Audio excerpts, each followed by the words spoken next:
Hey everybody, I'm Matt. This is the 10-Minute Bible Hour podcast, and we're in Matthew chapter 9, verses 14 through something else, 17.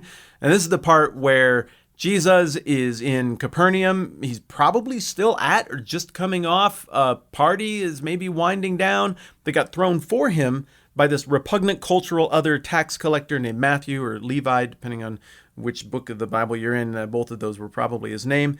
And this repugnant cultural other tax collector invites a bunch of other people who aren't very well liked from society, and also the most conservative religious leader scholar types also show up at the party. So this is going to get weird, and it does get weird.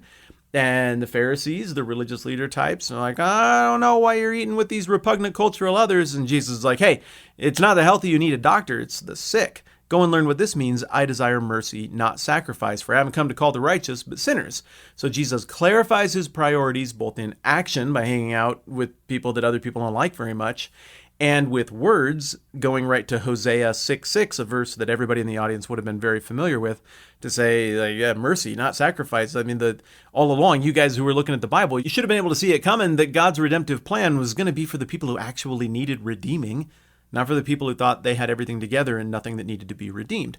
So that party's going on. There's still the social awkwardness lingering in the air. It's like, oh, that got weird for a minute, but let's try and ramp this thing back up, get some music going, and try to make it more comfortable for everybody. And then one of John the Baptist's disciples show up, or maybe some of John the Baptist's disciples rather show up. And they're like, hey, I got a question too. How is it that we and the Pharisees fast, but your disciples do not fast? That's verse 14 of Matthew chapter 9. And we talked yesterday about the bummer that is friendly fire and feeling like, well, I expect it from these people, but yuck, now I'm getting it from my own team. But Jesus plays this thing really cool. And yesterday we talked about the first half of his answer, which is, we're just in a really unique moment in time here, guys.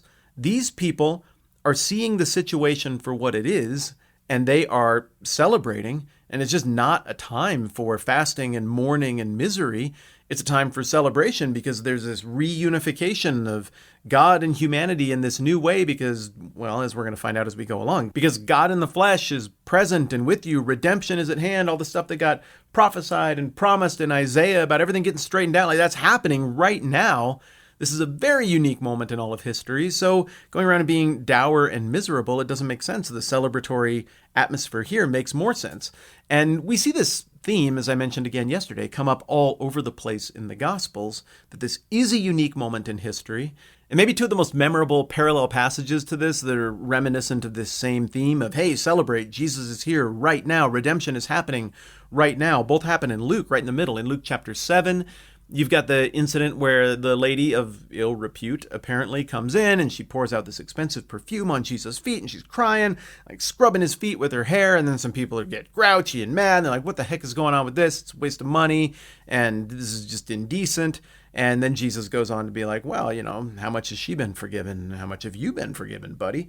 Well, she's been forgiven a lot, so she's celebrating a lot. And the idea is she understands the implications because of her flaws and her awareness of her situation, whereas you fancy people, you don't get it. And then in Luke chapter 11, you've got that brief little anecdote that just tons of devotional material and stuff has been written about, where Mary and Martha are working together, and Martha's like, hey, Mary's not doing enough stuff. Make her do more stuff, Jesus. And Jesus is like, I don't know. She's sitting there hanging out with me. Seems like she kind of gets it. And so not just here in Matthew 9, but all over the Gospels, we run into Jesus conceiving of this moment as being very unique and very important and celebrating people who are fired up about it and respond in big dramatic ways to the importance of the moment because they are getting things that is just flying by everybody else.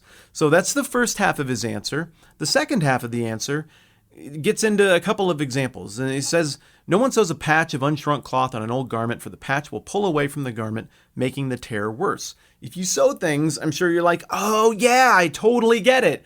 I understand what Jesus is saying here, but if the last time you meaningfully sewed anything was in 8th grade home ec at Highland Middle School in Alt, Colorado, then you probably have no idea what's going on here. And that's kind of my situation. I guess I can conceive of the idea that some kind of new cloth would be aged differently than the old cloth. I guess that smacks of truth, but I do understand the second example that Jesus gives. He says, neither do men pour new wine into old wineskins. If they do, the skins will burst, the wine will run out, and the wineskins will be ruined. No, they pour new wine into new wineskins, and both are preserved. And the reason I understand the booze example better than the sowing example is not because I down a lot of the booze. I don't really understand the booze that well. That's not something that I was raised around. I try to play along a little bit better now, and I don't know, I don't want to make people mad who really, really like the booze, and you're like, what's the matter with you? Why don't you drink more alcohol? I don't know, I'm sorry, I'm trying to drink more alcohol. And I also don't want to make people mad who are like, booze is bad, the Bible doesn't say it, but it meant to say it, and so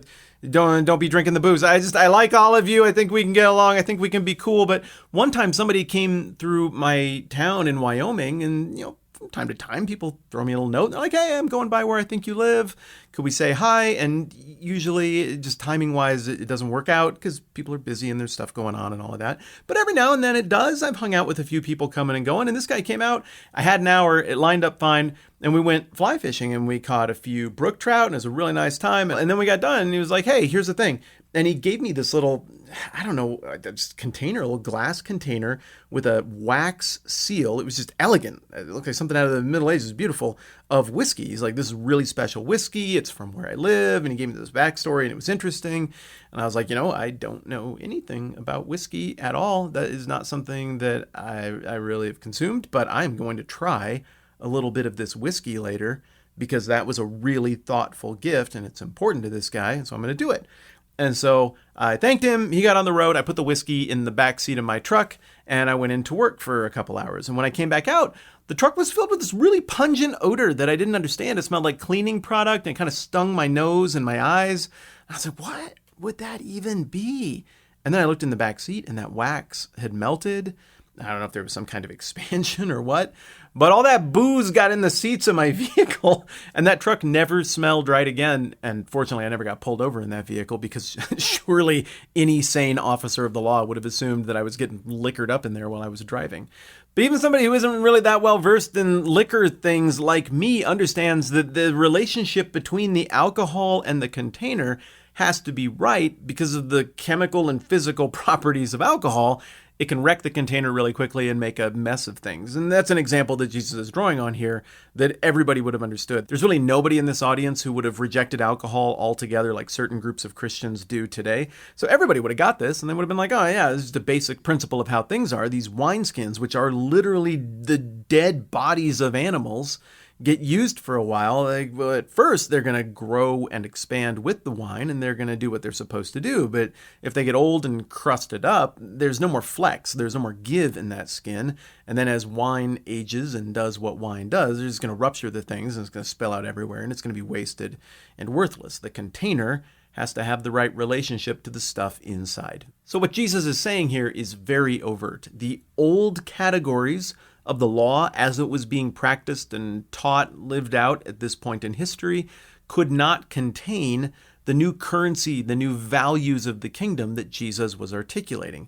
The container didn't match the substance, and that was causing people's brains not to comprehend what was going on. So this statement, the patch and the garment, and then doubling down with a second analogy, the wine and the wineskins, is really Jesus offering a brief mini parable or illustration that reflects back on the three bits of pushback we've seen so far in Matthew chapter 9. In reverse order, that is John's disciples saying, how come you don't do this external religious thing more or do it the way we do it?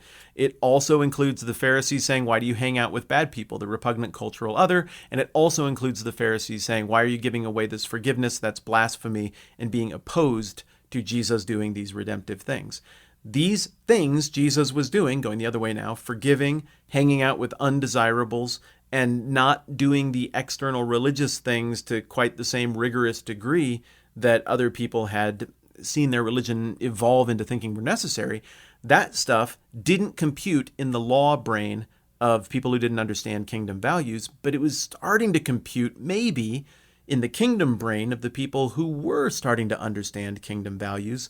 And rather than getting after John's disciples in the same vigorous way that he went after the religious leaders, he instead graciously chooses to say, yeah, there's some evolution of the categories that needs to happen here. And we've got a lot more Jesus and a lot more Matthew to come, so there's time for that stuff to unfold and make more sense. In general, this can just happen in religion. Not just when a new prophet or a Messiah shows up, but I mean, just in general, it's really easy to get to a place where the rhythms and the normalities of the religious experience becomes the thing where you find consistency and meaning and security. And then when you try to shake yourself out of that, and actually, in our example of the Bible and Christianity, look at what the founding character of the religion says, it can be almost very difficult to fit the teachings of Jesus, in this case, into the religious categories that we even make now. So I'm pretty sympathetic, actually, to John's disciples here for struggling to adapt in an instant to what's going on with Jesus. And he seems to be being pretty patient with it too, which means we can be patient with each other and just keep chipping away at this thing moving forward in Matthew 9 and trying to wrap our brains more around what the deal is with these new kingdom categories that Jesus is operating in. I'm Matt. This is the 10-Minute Bible Hour Podcast. Let's do this again soon.